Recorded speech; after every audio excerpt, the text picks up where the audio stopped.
Right, let us start with questioners. Secretary of State for Levelling Up and Communities, Fleur Anderson. Question number 1, please, Mr Speaker. Thank you, Mr Speaker. The Renters Reform Bill will have its report stage on Wednesday, the 24th of April. The bill abolishes Section 21 evictions, moves the sector to a system of periodic tenancies and introduces a private rented sector property portal and ombudsman, improving the system for responsible tenants and good faith landlords. Fleur Anderson.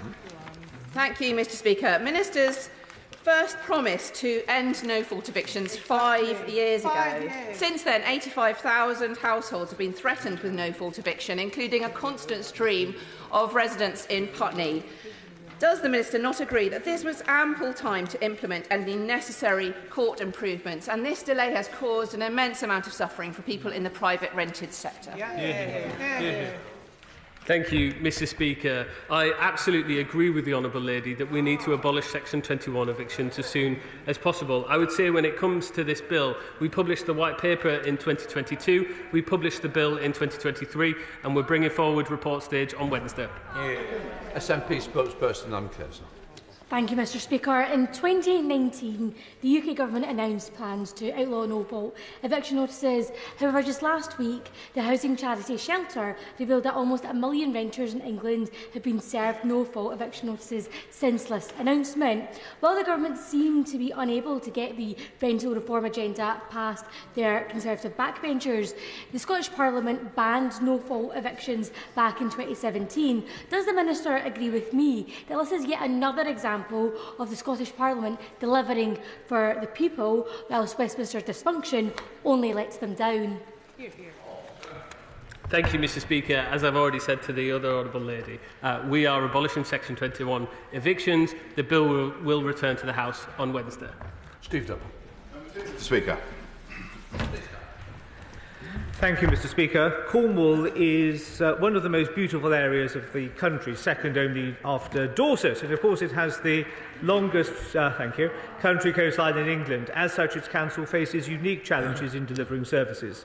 The Government is committed to reforming the local government funding landscape in the next Parliament to deliver simpler, fairer and longer settlements. As part of that process, the Government has previously publicly announced it was exploring options for specific formulae for flooding and coastal erosion.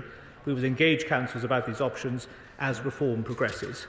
Steve Double. Thank you, Mr Speaker. I thank the Minister for that answer. The Government has already accepted the additional cost of delivering services in rural areas through the Rural Services Delivery Grant, but it has not yet accepted those additional costs for coastal areas. So could I ask the Minister if he would consider establishing a coastal services delivery grant to ensure that coastal regions like Cornwall, which is, he has rightly said, has the longest and most beautiful coastline in the country, get the funding they need?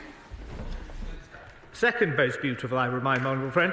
My honourable friend makes, of course, an important point, representing, as he does, his constituents and the wider county of Cornwall. He makes a very interesting suggestion. I think there are strong points that sit behind his argument. I'd be, of course, delighted to meet my honourable friend to discuss that further. But he makes good points and gives me food for thought. Sir Dyke. Speaker. The cost of delivering services in Somerset is rising, with the care costs rising by 47% between 2022 and 2023. Yet urban councils receive around 38% more government funding, spending power per head compared to rural councils. So, what steps is the Department taking to address this inequality and help rural councils deliver vital public services? Well, the Honourable Lady will know, of course, the Rural Services Delivery Grant tries to reflect that as well. But I would say to the Honourable Lady, if only the Lib Dem leadership of her council had actually got on, as Dorset had, and delivered the benefits of going unitary rather than fiddling while Rome burns, then possibly her situation would be a little better. James Morris. Number 3, Mr Speaker. With your permission, Mr Speaker, I'll take questions 3, 10 and 19 together. Our existing mayors play a powerful role in driving economic growth, improving public services and giving local areas a powerful voice on the national stage. I met with all the mayors as a group before Christmas, and Mayor Braeburn as chair of UK mayors this year, as well as with a number of mayors on an individual basis. I look forward to meeting and working closely with all of the mayors, collectively and individually, after the May elections, including the 3 new mayors who will be elected for the East Midlands, the North East Mayoral Combined Authority, and York and North Yorkshire. James Morris. Thank you, Mr. Speaker. Since 2017, when he was first elected, Andy Street has delivered £10 billion of new investment to the West Midlands region, more housing, particularly on brownfield, and some much-needed investment in transport infrastructure across the West Midlands. So, would the Secretary of State agree with me that when voters go to the polls next week, they should support Andy Street to continue that track record of delivery for the West Midlands? I absolutely agree with my honourable friend. Andy Street has been outstanding in delivering jobs, more homes in the West Midlands than in any other region, according to housing targets, and he's done so despite the failure of Birmingham City Council, driven into bankruptcy by Labour. Colin McCartney. Speaker, I thank my right honourable friend for his initial response, and can my right honourable friend further update colleagues and my Lincoln constituents with the current and present progress of the Greater Lincolnshire Devolution deal, following the deal's approval at upper tier council level earlier this year? We've been consulting, we've listened. We will have to wait until after May the 2nd to say more, but I'm looking forward to working with him to make Lincolnshire great again. Dan Jarvis. Thank you, Mr. Speaker. Given that after the 2nd of May there will be 12 Metro mayors directly representing 27 million people in England, does the Secretary of State think that there should be a dedicated formal structure that will enable the Metro mayors to work more effectively with Whitehall and government, rather than the somewhat ad hoc structures that are currently in place? Well, I think that's a very fair point. The ad hoc structures that he describes do work well. All of the existing mayors work well together, and all party politics aside, it's been instructive to see the kind words that Andy Burnham has directed towards Andy Street, and indeed vice versa. I think making sure that the mayoral model, which has worked overall with 1 or 2 slight bumps in the road, now that it's reached a level of maturity, I think his point is a very fair one. Keir Mother. Thank you, Mr. Speaker. Voters in the upcoming North Yorkshire mayoral election are facing significant economic hardship, and they deserve to know that their money is being spent responsibly. On this matter, does the Secretary of State therefore share my concern that one candidate in the North Yorkshire mayoral race has made over £300 million worth of unfunded spending commitments for the county? And could central government perhaps provide an assessment about what the economic impact of such spending commitments might be? Well, it is striking that the Conservative candidate in York and North Yorkshire is the only one who has a plan for growth and a long-term plan for York and North Yorkshire's economy. And when it comes to value for money from our mayors, I should point out that the Conservative mayor in Tees Valley and the Conservative mayor in the West Midlands, Ben Houchin and Andy Street, levy not a penny in extra mayoral taxation, unlike the Labour mayor in London, whose spendthrift ways will see him thrown out on May the 2nd as well. Shadow Secretary of State, Angela Rayner. Thank you, Mr. Speaker. Despite that loving, as Mayor of West Midlands, Andy Street has overpromised and underdelivered. Almost 70% of devolved housing funds haven't been used, and he's done nothing to tackle road landlords. The mayoral model can work, Mr. Speaker, as Sadiq Khan's affordable house building in London has been evidence of that. So can I ask, when did the Secretary of State last meet with Mr. Street, and did he raise these failures with him? I talk to Andy Street constantly because he is a model of what a strong mayor should be. And the Honourable Lady talks about housing. There are housing targets set at a regional level. Which mayor has missed them by most? Sadiq Khan in London. Which mayor has exceeded those targets? Andy Street in the West Midlands. Sadiq Khan has failed on housing, failed on crime, failed on transport, and he will be kicked out on May the 2nd. Mr. Speaker, roll on a general election. Sadiq Khan has been building a better London for everyone, and if you want more evidence of mayors working, just look up north. Tracy Brabin, Steve Rotherham and Andy Burnham have been bringing back transport services back under public control, giving better value for money. But in the Tees Valley, we see opposite. The review into Lord Houchin's mishandling of Tees Works found, and I quote, "The principles of spending public money are not being consistently observed." So why won't the Secretary of State give the National Audit Office the chance to investigate? Well, I'm sure the Honourable Lady is very, very keen that all sorts of matters are investigated properly by independent figures who can be trusted. But in the Tees Valley, Ben Houchen has done more than any other Metro Mayor to bring jobs and investment into his region. The thousands of jobs created in Tees Works stand in stark contrast to Labour's failure from London to Liverpool to bring in the jobs required. But Andy Street, I should reinforce, is the single most successful mayor in the country, and that is why both Andy and Ben will be re-elected on May the 2nd, alongside Conservative mayors in York and North Yorkshire, the East Midlands, and, of course, in London. Mr. Speaker. Thank you, Mr. Speaker. No qualifying leaseholder in a building above 11 metres in England will be liable for cladding remediation costs. And where we are able to do so, and where they still exist, we are making those who cause these issues to pay to resolve it. It's in my constituency where the residents are asking for transparency in the service charges they're being charged.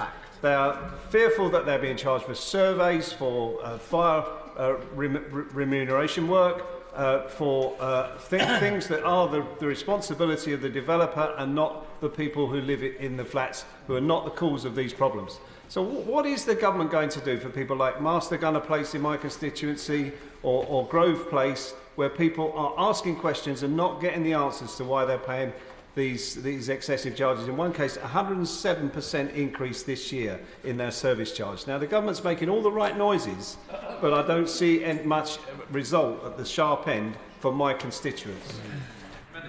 I'm grateful to the Honourable Gentleman from Eltham for that. I totally agree with him that it is absolutely vital that there is transparency in how and when and why leaseholders are being charged in the way that they are. And that's why we've done one thing and we're doing another thing just in the last few weeks alone. Last week we were very clear that with the new building safety approach which has been brought for high-rise buildings, we were very clear, we wrote out on a joint letter to highlight the importance of temperate remuneration, of temperate costs there. And then secondly, we need to continue to bring forward the reforms that we are doing through the leasehold bill, which will see a transformation in transparency on service charges, and which has been brought forward by this government and which will come through as soon as the other place has concluded their observations. Sir Julian Lewis. Thank you, Mr. Speaker. The Minister has done good work in protecting leaseholders and renters from remediation costs above 11 metres. As a leaseholder myself, I'm a bit baffled to know why people are not protected when fire remediation measures are necessary below 11 metres, and I'd be grateful if he could explain the government's reasoning. I'm grateful to my honourable friend for the question. Back when the Building Safety Act was going through, which put in place this differentiation in 2022, we were very clear, and we asked from the floor of the House for any examples from colleagues of where there are potential issues below 11 metres. And if my honourable friend or any other member has an issue, I would very much be keen to hear from them. But the reality is that over the last 2 years nearly, we've only received 160 potential issues, and of those, less than one hand, you can count on less than one hand, has actually been a problem. We're working with each of those buildings, those three buildings, to make the progress that we need to do. The Select Committee, Clive Betts. Thank you, Mr. Speaker. The Select Committee has welcomed the more than £2 billion that the Building Safety Funds provided to private leaseholders with regard to remediation due to fire safety works. On the other hand, social housing providers have only received £200 million. That's around 10% of the amount going to private leaseholders. How can it be possibly fair that in a block of flats, a private leaseholder gets their remediation costs paid, but in the same flat next door, a social housing tenant has to pay for the total costs out of their rents? That simply isn't fair. Ministers have accepted the unfairness in the past. When are they going to do something about it? As my colleague from next door constituency recognises, there is a substantial amount of taxpayer subsidy which is going in for remediation. Quite rightly, we're then trying to ensure that taxpayer subsidy is clawed back from those who were responsible for the problems in the first place. And where there are challenges with registered providers, where there are issues, we're very happy to talk to those registered providers, and we have indeed done that, and we have made changes where necessary. Teresa Villiers. Last summer, timber and UPVC cladding in 586 homes in the borough of Barnet was identified as needing remediation, a number of which are in my constituency. Homeowners are facing bills of £23,000 And I would urge, can I ask the Minister, will the Government help them with these bills? I'm grateful to my honourable friend Jim Barnett for highlighting this important issue. It is one that is very much on our radar. It's one that we are working through. I only had meetings on it a few days ago and continue to do so. And perhaps I could update my honourable friend separately outside of this chamber with further information about our proposed approach. Minister Matthew Pericoop. Thank you, Mr. Speaker. Soaring service charges are placing an intolerable financial strain on leaseholders and shared owners across the country. Among the main drivers of the eye-watering demands that many have been served over recent months are staggering rises in buildings insurance premiums and the passing on of significant costs relating to the functioning of the new building safety regime.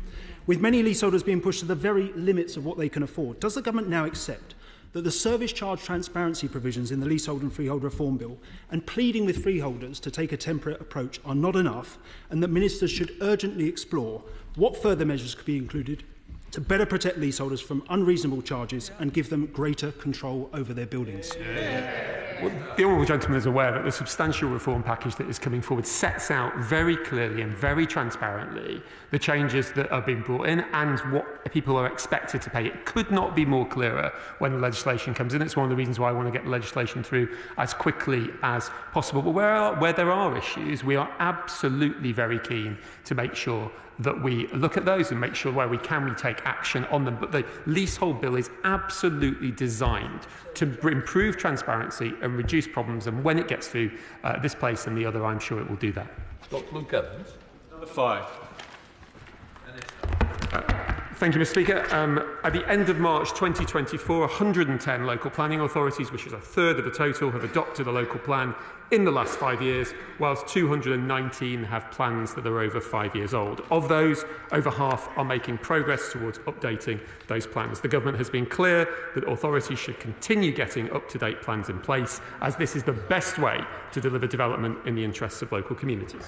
Dr. Luke Evans. I'm grateful to the Minister's answers, and my Lib Dem-run Borough Council is one without an up-to-date local plan. In fact, they've now delayed it to 2026, which means places like Burbage are having housing without the full protection, which puts pressure on our GP services, our school places and even our roads. So what more can the Government do to persuade Hinckley and Bosworth Lib Dem-run Council to make sure this plan gets put in place, is updated, and so we have the required protections for my residents?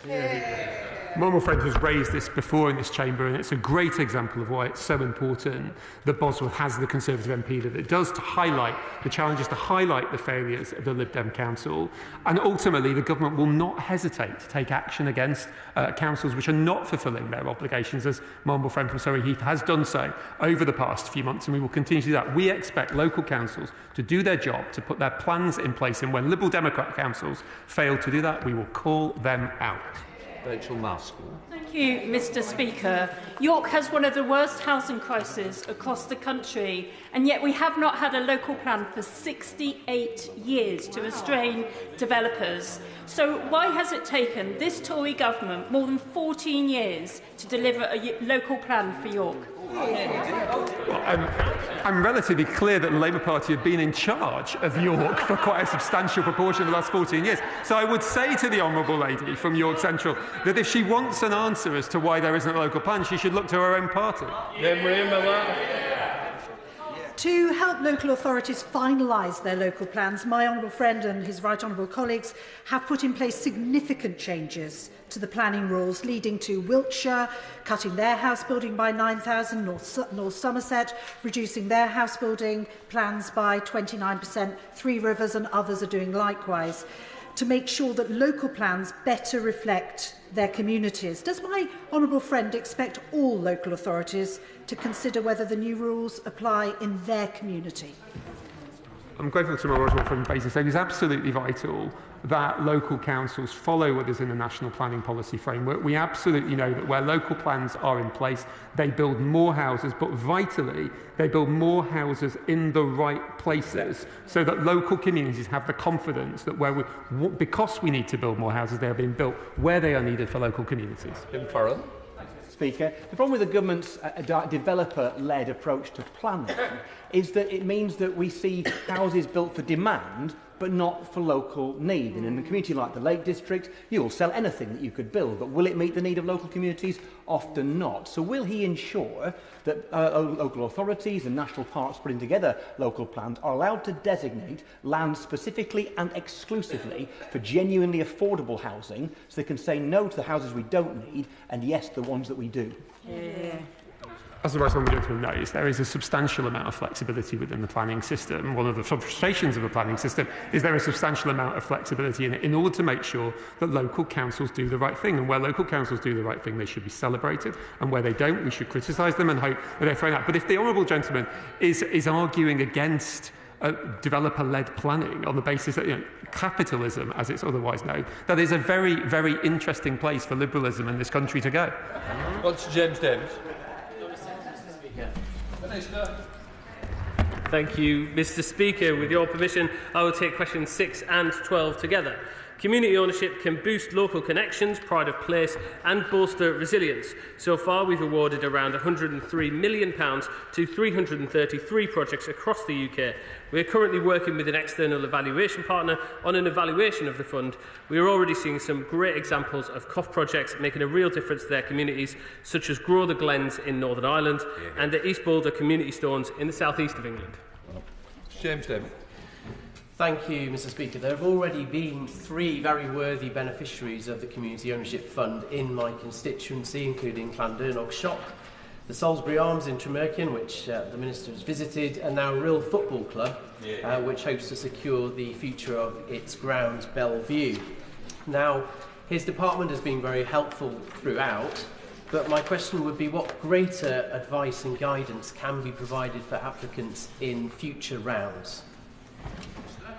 Thank you, Mr. Speaker. I enjoyed visiting the Salisbury Arms with my honourable friend and raising a glass to the community there. Ahead of round 4, we launched a brand new expression of interest process which provides interested applicants with an outcome within just minutes. To support applicants at the full stage, we've also updated the prospectus and other guidance on gov.uk. We want to help as many communities as possible benefit from this fund, spreading the benefits of levelling up nationwide. Simon Baines. Speaker, would the Minister agree with me that the recent grant of £452,700 to the Owain Glyndŵr Hotel in Corwin, in Clwyd South, is a wonderful example of the hugely beneficial impact of the Community Ownership Fund on local communities? And this will enable this much-loved hotel to play a central role in the town again and to benefit from the reopening of Corwin Station and the other projects in Corwin arising from my Clwyd South Levelling Up Fund. Thank you, Mr. Speaker, and I thank my honourable friend for highlighting this exciting project which seeks to secure the future of the Owain Glyndŵr Hotel and develop it into a community social hub showcasing the life and history of the area. I agree that the project is a great example of what the Community Ownership Fund seeks to do across our United Kingdom. The fund not only safeguards priceless, much-loved local assets, but it supports ambition and builds opportunity in local areas. I'm visiting North Wales in the very near future and will test my diary to see if it's possible to swing by and say da iawn. John Pryor. Thank you, Mr. Speaker. Does the Minister envisage the fund being used to, he mentioned pubs that have been rescued and secured for the community, but where pubs have been wrecked by absentee owners, historic local pubs, which at one time were hubs of the community, and which therefore require capital investment, does he envisage the fund being used in that regard as well? Thank you, Mr. Speaker. The fund is open to community groups, to charities, to town and parish councils. I can't promise him specifically that the pub that he's referencing would be eligible, but I'm more than happy to meet with him following this session and get further details. Christopher Bryant. Mr. Speaker, I know that there couldn't possibly be a better project to receive funding from the government than the Rhondda Tunnel, which would connect Blaen Cwm and Blaen Gwynfi, and I'm very happy to dangle all the ministers down the hole into the tunnel if they ever want to come and see it. I know the Minister, the Secretary of State, knows all about it because I've had 2 meetings with him about it several years ago now. I've met with lots of ministers who've been privately very supportive and told me to apply for this fund or that fund or the other fund, and yet not a single penny has yet transpired. An official has recently told Rhondda Cynon Council that they should make a specific exempt application for money. Is that still a possibility to make sure that the Rhondda Tunnel comes to pass? Thank you, Mr. Speaker. I don't think the Community Ownership Fund is the appropriate fund. As I've just said to his colleague, the Community Ownership Fund is open to charities, community groups, town and parish councils. But with regards to his tunnel project, I'm more than happy to meet with him and identify what funding opportunities are available. James Wilde. Number 7, please, Mr. Speaker. Thank you, Mr. Speaker. As part of their town investment plan, places were required to consult extensively with local communities and evidence how this feedback shaped their plan. The impact of the Towns Fund on local communities is also a crucial part of the Towns Fund impact evaluation to be published in early 2026. James Wilde. One of the successes of the Towns Fund is the breadth of projects, which in Kings Lynn include Shakespeare's St George's Guildhall, a new community library and adult skills centre and a school of nursing studies. And can my honourable friend confirm that the very welcome extra £20 million through the long-term plan for towns that Lynn has just been awarded can be used to complement those schemes as well as secure other investment into the area?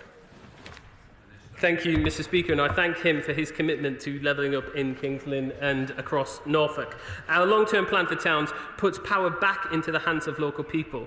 Each town must set up a new town board comprised of local community representatives and the members of Parliament for the respective area who are responsible for developing the long-term plan for their area, underpinned by evidence of extensive community engagement. This plan can include the regeneration projects that my honourable friend has mentioned. If that is considered a local priority, I look forward to working with him and seeing the plans when they are finally brought forward. Thank you, Mr. Speaker. I thank the Minister for his answers. Minister, you recall some time ago I asked about the Airdrie North Down Council's project for the white spots. It was an historical project for tourism. It was going to have something for the Second World War and also for the history of the mining in that area. Minister, you said whenever the Northern Ireland Assembly is up and running, that the Minister will be very keen to ensure that that project can take place. Can the Minister confirm that the monies that are necessary for that project are there, and will he himself, as Minister, ensure that he does everything to make that happen? Thank you, Mr. Speaker. I can't give him the assurance he seeks, but I can say that the £30 million that was set aside for Northern Ireland in the Levelling Up Fund Round 3 has been given to the Northern Ireland Executive as part of the Executive Reformation Fund. I was in Northern Ireland over the recess where we were celebrating more than £435 million of Levelling Up funding going to Northern Ireland since 2019. Shadow Minister Justin Mathers. Thank you, Mr. Speaker. It's now approaching 5 years since the Towns Fund was launched, promising £3.6 billion of investment to level up the country. Most of it now still remains unspent, and the Cross-Party Public Accounts Committee said the Department for Levelling Up could not, and I quote, give any compelling examples of what had been delivered so far. That's a damning assessment of this 5 years of the fund, never mind after 14 years in power. So, Minister, why is this government such a failure? I think that's quite poor, Mr. Speaker.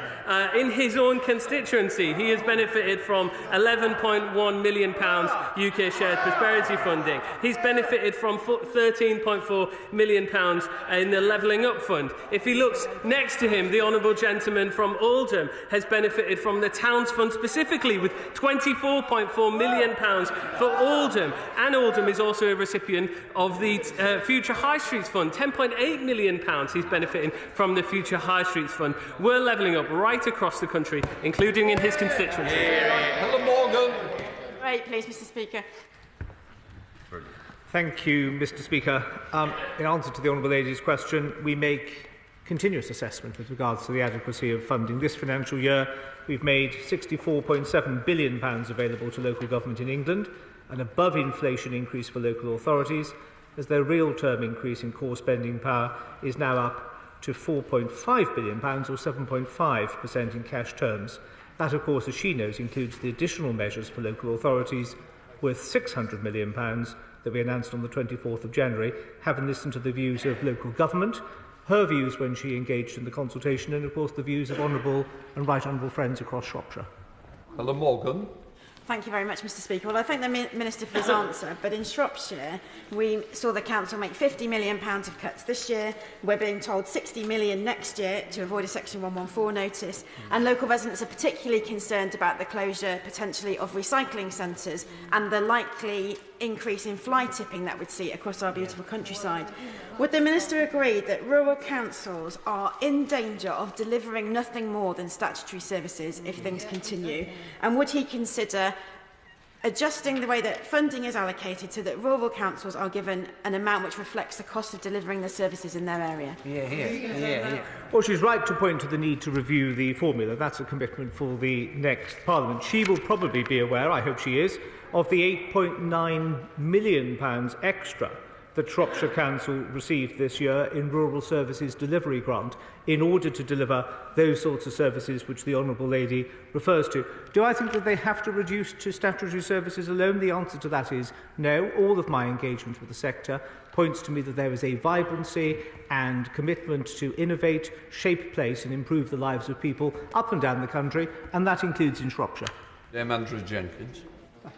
Thank you, Mr Speaker. Trevor from the Driglington Memory Cafe, who has been ably supported by our fantastic Morley Town Mayor, Nicola from the Morley Grief Group, Dan from WS3 Kindness and Christine from the Veterans Luncheon Club. These are just some of the amazing volunteers and community groups in my area who give up their time to help local people. Will the Minister join me in giving our thanks and pay our tribute to the unsung heroes in our communities across the country? Well, my honourable friend is absolutely right, and we should never lose an opportunity to trumpet our thanks to people like Trevor, Christine and all of our volunteers up and down the country that make such a difference to the lives of people who work alongside councillors and other bodies to make life better, happier and to make places a more pleasant place in which to live. I do so unreservedly. Matt Weston. Thank you, Mr Speaker. The cuts to funding are really having clear pressures, adding to the clear pressures of our local government around the country. And one such issue that they're facing is in the planning applications that they're facing, where developers come armed with substantial funds and resources to contest their applications. Locally at Warwick District Council, we had an application just last week where the planning committee were essentially advised to allow it because of the fear of having to contest it and not having the financial resources to do so. I have written to the Secretary of State about this issue. Is that something that we should be extremely concerned about nationally? Well, each planning authority has a quasi-judicial role, Mr Speaker, to adjudge a planning application against national and local plans, and I have every confidence that planning committees up and down the country do that. If the honourable gentleman wishes to refer to cuts in local government as a 7.5% increase in cash terms for this financial year, that's a very eccentric definition of the term cut, even by somebody from the Labour Party. Dame Priti Patel. Ministers are aware that Malden District Council was allocated £5 million of levelling up funding. I, along with the Right Honourable Member for Malden and our council, have been informed that that must be spent on cultural projects, despite the fact that we have a local crisis, which is the closure of St Peter's Hospital, and we want that money to be spent to level up health and well-being, which is one of the 5 principles of levelling up. So can ministers urgently review all our representations so that we can actually work at pace now to sort this terrible issue out locally and level up our health situation?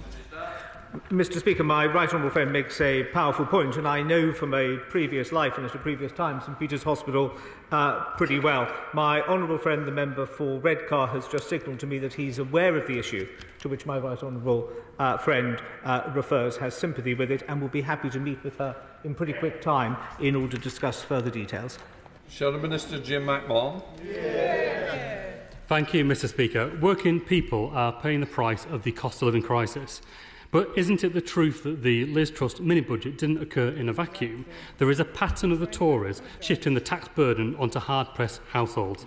Council tax bills have rocketed by almost £500 since the Tories came to power. And on top of this, Conservative councils will charge residents almost £280 more than their Labour counterparts. So as voters go to the polls on the 2nd of May, is the Minister hoping that they will somehow forget the council tax bombshell facing them, or is he expecting that more candidates candidates will follow the lead of their West Midlands campaign and ditch the toxic Tory brand completely.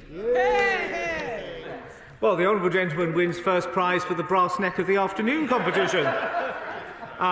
Let me just remind him very gently and politely about the situation in Birmingham. Yes. I think it is well known by residents up and down the land that Conservative-led councils are more efficient, deliver greater improvement at pace, and are far more focused on delivering for their residents. That is a proud record that colleagues and I will take to the voters during this local election campaign, and it is one I have every confidence we will triumph in. Question number 9, Mr. Speaker. Thank you, Mr. Speaker. Our decision-making criteria for the Community Ownership Fund can be found in the published explanatory note on gov.uk. Round 4, Window 1 has now closed and will be assessed according to that criteria. Round 4, Window 2 will open in the coming weeks. Thank you, Mr. Speaker. I was delighted to hear that so many projects have received a large amount of money to take over community centres, heritage buildings, pubs, sporting facilities, and the list includes green spaces. Could the Minister confirm that if a community group wanted to buy part of a chalk stream, which is for sale, for the benefit of that community, that would be in the scope of the Community Ownership Fund? Thank you, Mr. Speaker. I'd be happy to meet with her to discuss this. We've funded similar land purchases, but it will be dependent on the factors locally. But as I say, I'd be happy to meet with her and discuss. Question 11, Mr. Speaker. Thank you, Mr. Speaker. With your permission, I will take questions 11 and 13 together. The Government is committed to ending rough sleeping. We published our cross-government strategy, Ending Rough Sleeping for Good, in September 2022, and we are investing an unprecedented £2.4 billion to tackle homelessness and rough sleeping over 3 years.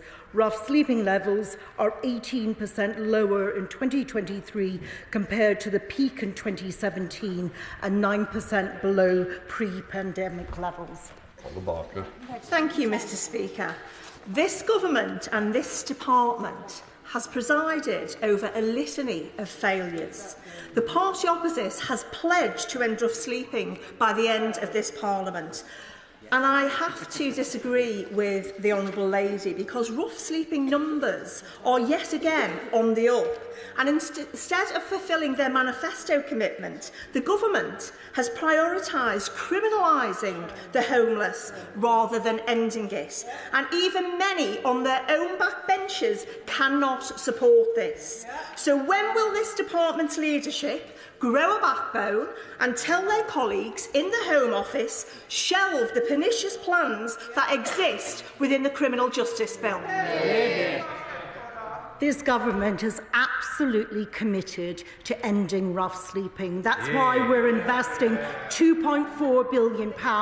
Of that, £1.2 billion, very importantly, is going into homelessness prevention. So we prevent the issue before it happens. I just want to address the point on the Criminal Justice Bill. Government is very clear that no one should be criminalised for having nowhere to live. The Criminal Justice Bill only gives powers to the police and local authorities when behaviour causes damage, distress, harassment or disruption.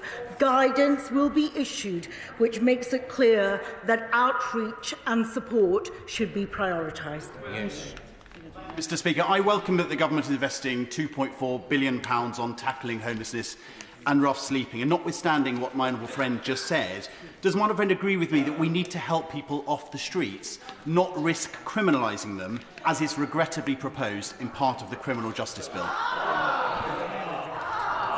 I thank my honourable friend for his words welcoming government expenditure on rough sleeping and homelessness. I would say that government is very, very focused on helping the most vulnerable in our society, who are often rough sleepers. This is a cross-government effort, I work very closely with the Department of Education on care leavers, for instance. I work very closely with the Health Department, with those who have got addictions, and I want to reassure my honourable friend that no one will be criminalised simply for sleeping rough. Mike Ainsbury. Thank you, Mr. Speaker. As well as trying to criminalise rough sleepers, put them in jail, give them a hefty fine, it's crystal clear that the government won't meet its target to end rough sleeping by 2024, the end of 2024. It's all too plain to see. You know, as you walk into this place, you go in any city or any town, and you see the tragic consequences of government policies. Isn't it now time ministers did the right thing and end Section 21 no-fault evictions for good? No ifs, no buts, no excuses and narratives around the courts, and build the homes for social rent at scale that the country needs. If you don't, we will. I thank my honourable friend for those comments. I'd just like to say that we are abolishing Section 21. We are building affordable homes. And where are affordable homes not being built? In London. Andrew Salou. Dean, Mr. Speaker. Thank you, Mr. Speaker. We are taking significant steps to speed up the planning system in large infrastructure projects through the NSIP Action Plan and through the Great Getting Britain Building Paper. And in the TCPA area of that, we're offering greater clarity through the republication of the National Planning Policy Framework, greater consistency through telling and instructing local councils to ensure they discharge their responsibilities, and greater capacity through additional support to local councils. Can I convey the extreme irritation of 2 parishes in my constituency which have had 5 locations for a mobile phone mast turned down? And isn't it time, given that mobile connectivity is now an essential requirement, that local authorities advise which technically feasible locations they would be prepared to grant planning permission on, so local people could then say where they were happiest, and we'd end this stupid cat and mouse game that just wastes time and means people don't get the connectivity they need? My honourable friend is absolutely right that connectivity is absolutely vital in all of our communities, and it's incumbent upon local councils, including his own council in Bedfordshire, to make sure that they are providing the greatest clarity possible for that connectivity and to ensure that it is put in place. Kirsten Oswald. Mr. Speaker. Thank you, Mr. Speaker. This government is extremely supportive of efforts to bring together people of different faiths and beliefs. The Faith Minister meets regularly with faith leaders to encourage these efforts, and the Department has funded a range of partners, including near neighbours and strengthening faith institutions, to organise local-level interfaith dialogue. Thank her for that answer. But 2 months ago, the Secretary of State announced that he would pool funding from the Interfaith Network, which is the largest interfaith charity on these islands. It will close next week after 40 years. I think that the UK government choosing now to choose Britain's main forum for Muslim-Jewish dialogue is an astonishing decision. The Secretary of State could still reverse that very poor decision, but that would have to happen this week. What are the chances of that? Let me explain what occurred. The closure of the Interfaith Network is a matter for the Interfaith Network as an independent charity. It is not a matter for government.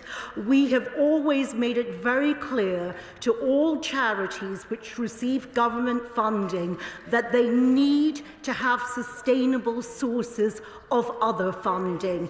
And in the urgent question that I took about a month ago, I made it very clear the reasons why and the reason, I repeat the reason, is that the decision to withdraw the funding was taken because of the appointment of a member of the Muslim Council of Britain as our trustee, and governments of various different hues have decided that they will not deal with the Muslim Council of Britain. Now comes Topical's Patricia Gibson. Number 1, Mr. Speaker.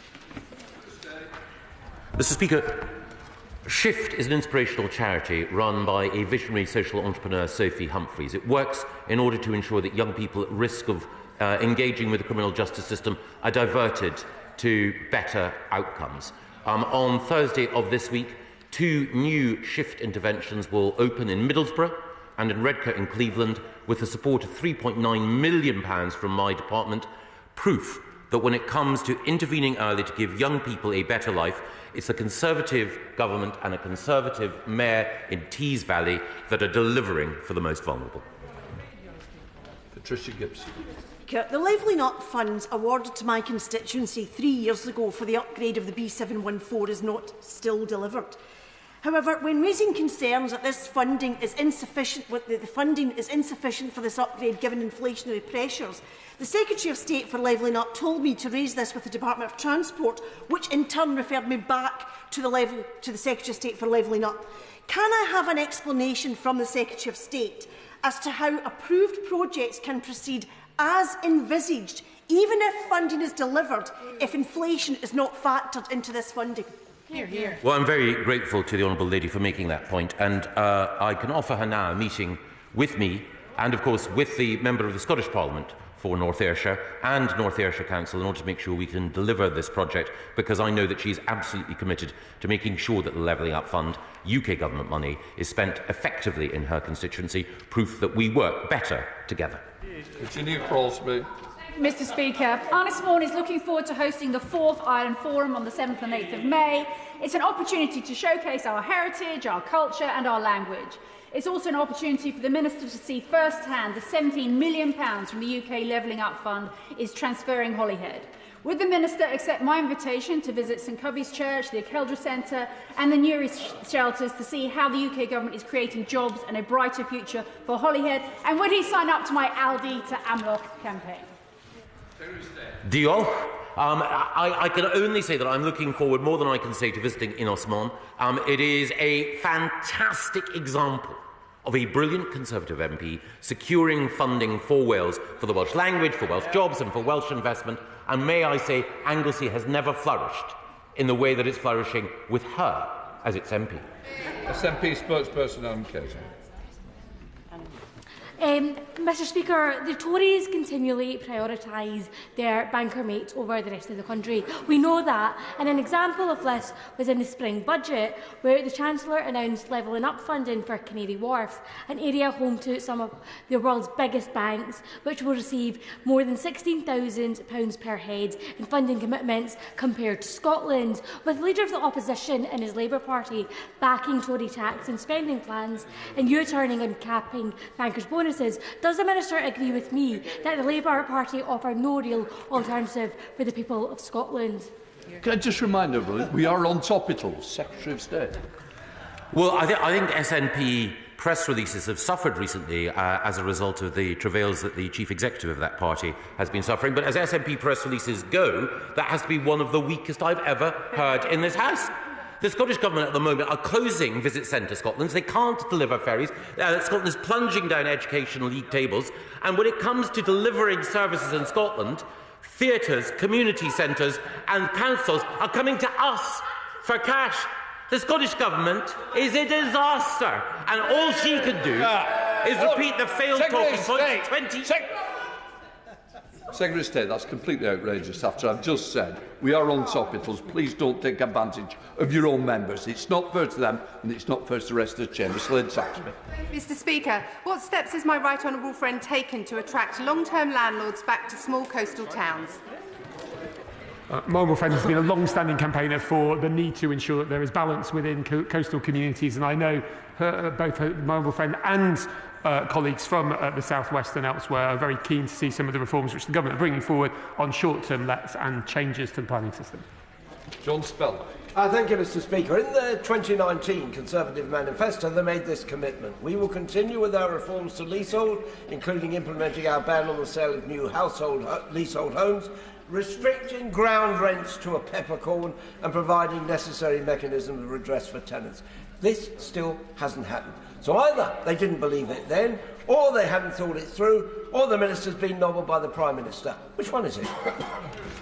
Well, our leasehold reform bill is making great progress in the House of Lords. It's being debated today, and I look forward to the right honourable gentleman supporting it when it comes back here and gets onto the statute book. Richard Bacon. Dan Joseph. John Jarvis. Given proximity to the local and general elections, can the Secretary of State give an assurance that the Joint Election Security Preparedness Unit has all of the resources it needs to do the job? A tremendously serious issue. My department, other government departments, led by the Security Minister from the Home Office, are spending a huge amount of time, effort and resource in ensuring the safety of candidates, the safety and security and robustness of the process, and to ensure that all of those who wish to take part in our democratic functions in whichever fora they happen to manifest themselves can do so safely and securely. That is a very firm commitment. He will know that we are dealing with that as a serious matter. Wendy Morton. Mr Speaker, in constituencies such as Aldridge Brownhills, our green belt is precious. Once it's gone forever. But in the West Midlands, thanks to the leadership and the vision of Mayor Andy Street and his brownfield-first approach, we have seen 16,000 new homes built and thousands of new jobs on brownfield land. So does my right honourable friend agree with me that this clearly demonstrates you can build the new homes that we need and protect the green belt, and it's Andy Street who's setting the pace and leading the way in the West Midlands? Yeah. Spot on. It's Andy Street and Conservative councils in Walsall and in Dudley and in Solihull that are delivering houses and protecting the green belt. Better for economic growth, better for the environment, better than bankrupt Labour Birmingham. Rachel Hopkins. Thank you, Mr. Speaker. Over 1,000 families in Luton South are stuck in temporary accommodation, with wait times ranging from 3 to 9 months for a one-bed property to 8 to 9 years for a three-bed. Wow. Across the country, there's been a staggering 119% increase in temporary accommodation numbers since 2010. Does the Minister agree with me that this is just a direct cost of 14 years of Conservative failure when it comes to housing? Yeah. This government is very, very focused on temporary accommodation. That is why we are investing £2.4 billion, of which £1.2 billion is specifically the homelessness prevention grant. I would also say that at the last budget, we increased the LHA rate to the 30th percentile. That's worth £1.2 billion.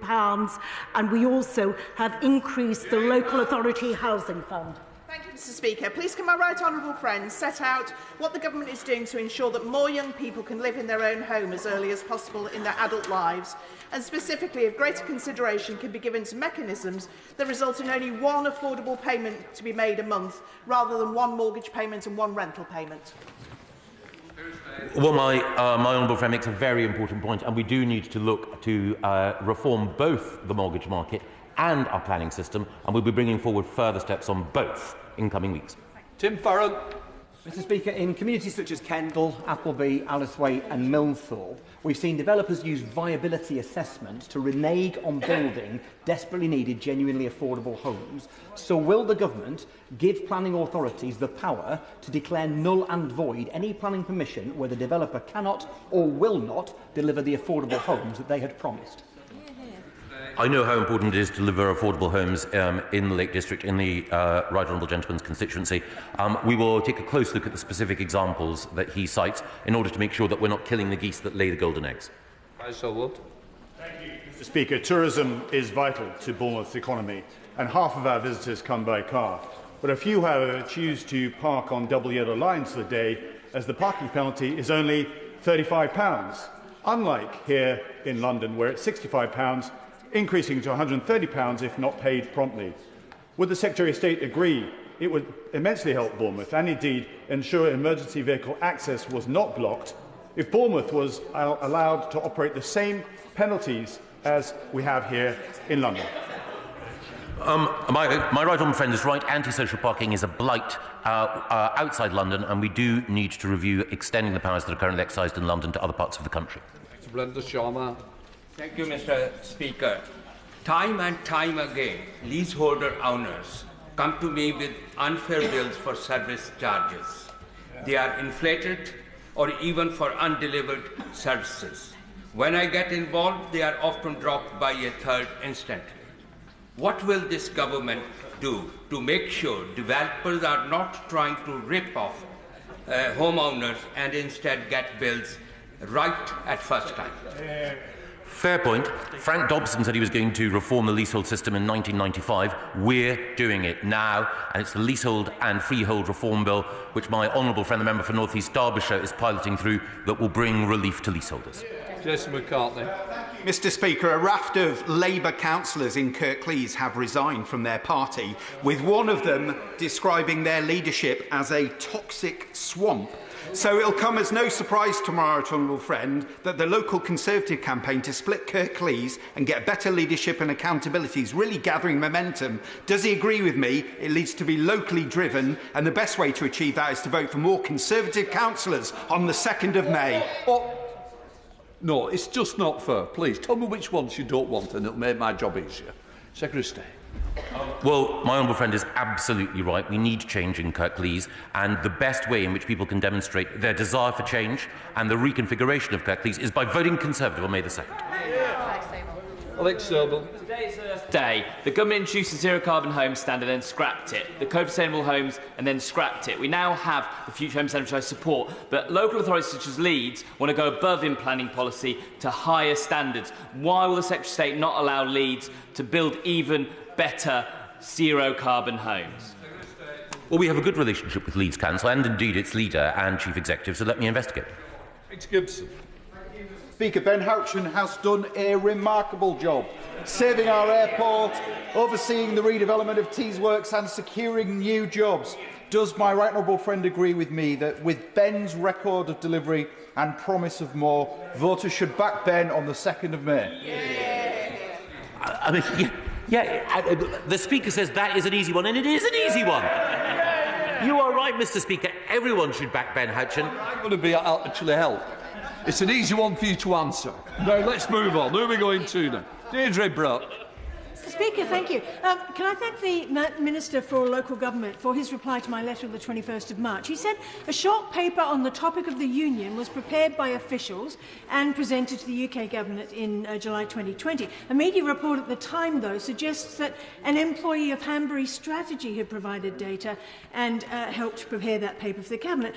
So was public money used for the insights Hanbury Strategy prepared for that paper, and when will the public get to see them? Well, once again, I have to admire the sheer chutzpah of Scottish National Party members talking about the misappropriation of cash. But it is the case that the Scottish Government's budget, as I mentioned earlier, has led to the closure of 25 tourist information centres and the closure of a variety of other ventures that are trying to get investment into Scotland, whereas it's the UK Government that is providing investment in Scotland, proving once again we're better together. Thank you, Mr Speaker.